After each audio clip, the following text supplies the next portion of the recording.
Malaysian Airlines Flight 370 was preparing to take off from Kuala Lumpur. The scheduled takeoff time was 12:35 am. The destination was Beijing, China. The first officer on the flight was Farik Abdul Hamid, who was 27 years old. This was to be his final training flight. His instructor, Captain Sehari Ahmad Shah, was the pilot in command. He was one of the most senior captains in Malaysian Airlines. There were 10 flight attendants in the cabin. A total of 227 passengers, including 5 children, were on board. The flight took off on time. As First Officer Farik was controlling the aircraft, Captain Sehari was handling the radios. At 1:01 am, the flight reached an altitude about 35,000 feet. By 1:08 am, the aircraft crossed the Malaysian coastline and headed toward Vietnamese airspace. 11 minutes later, contact with the flight was lost from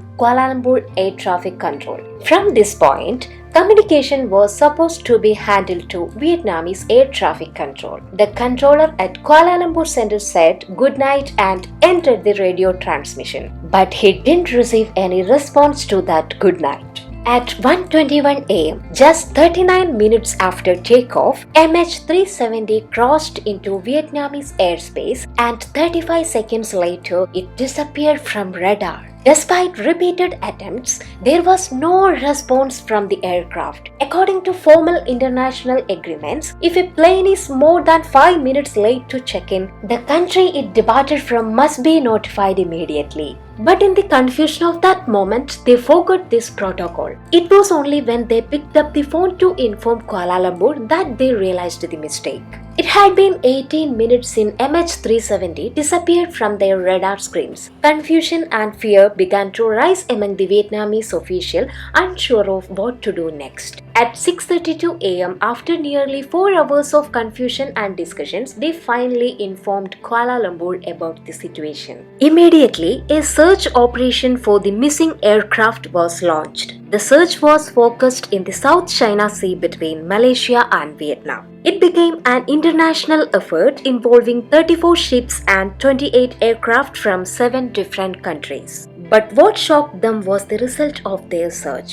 Not a single trace of the flight could be found, no matter how hard they looked. The question, where did the flight vanish to, haunted everyone involved. Within a few days, they received some preliminary radar data from the Malaysian air traffic control systems, offering the first clue into what might have happened. What they received was the actual flight path of the missing aircraft. After crossing the Malaysian border, the flight had taken a different route.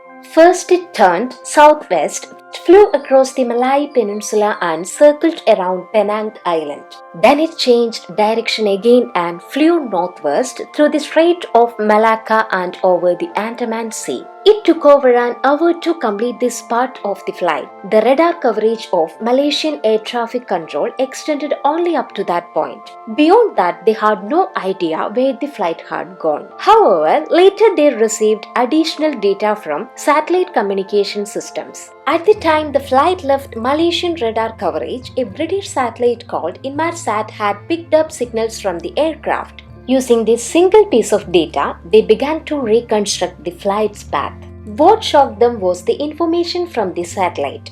According to that data, the flight had continued flying for about 7 hours heading towards the southern Indian Ocean. This meant that during the entire period when the Malaysian government was searching in the wrong area, the aircraft was flying in a complete different direction. The last satellite communication took place between 8:19 am and 9:15 am. That gave investigators a rough idea of the final location of the aircraft. Immediately, a search operation began in that part of the ocean. They began scanning an area of nearly 4.6 million square kilometers. It became the largest search operation in aviation history. Months passed, but the search continued. The world kept watching and the search continued. But despite all the effort, nothing.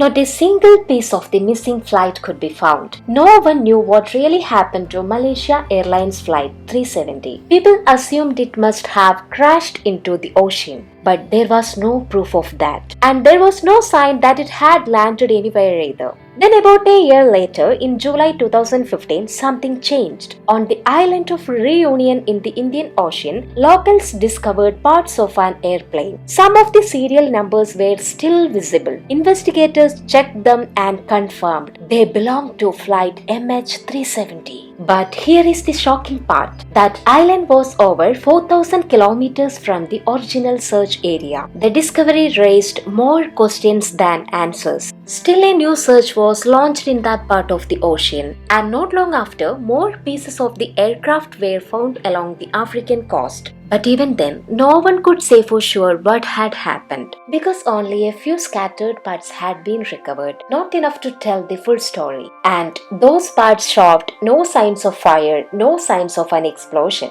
No one could even say where the plane had crashed. Eventually, nearly 3 years later, the search was called off. It had become the most expensive search mission in aviation history, costing around $150 million.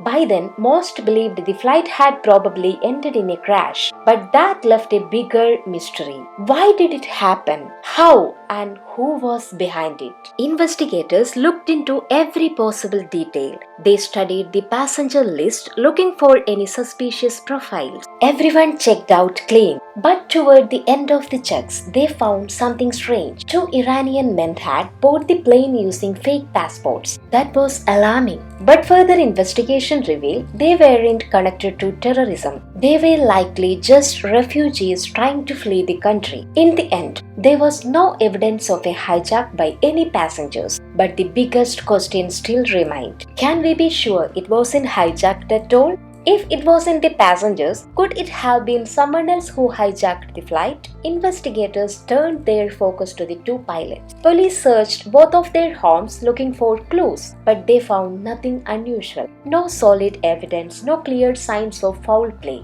At every level, this flight remained a mystery, one of the strangest aviation disappearances in history. As time passed, more and more theories began to surface. One theory suggested a lack of oxygen inside the aircraft. According to this idea, everyone on board, including the captain Sehari Ahmad Shah, may have lost consciousness due to oxygen deprivation. The aircraft could have continued flying on autopilot completely uncontrolled until it ran out of fuel and crashed into the ocean. But this theory has some big problems. If the pilot had noticed an oxygen issue, they would have tried to land the plane immediately at the nearest airport. Instead, the flight took a completely unexpected route far from where it was supposed to be. Now let's imagine they did become unconscious suddenly. In that case, the plane should have continued flying in a straight line as guided by autopilot. But MH370 didn't do that. It made multiple turns, changed direction, and flew across wide stretches of ocean. That raises a serious question. If the plane was flying on autopilot, how did the route change so drastically?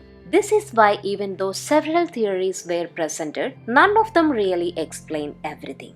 They all have loopholes. And even with today's advanced technology, we still don't know what truly happened. MH370 remains one of the greatest unsolved mysteries in aviation history. So now, I'll leave you with this. What do you think happened?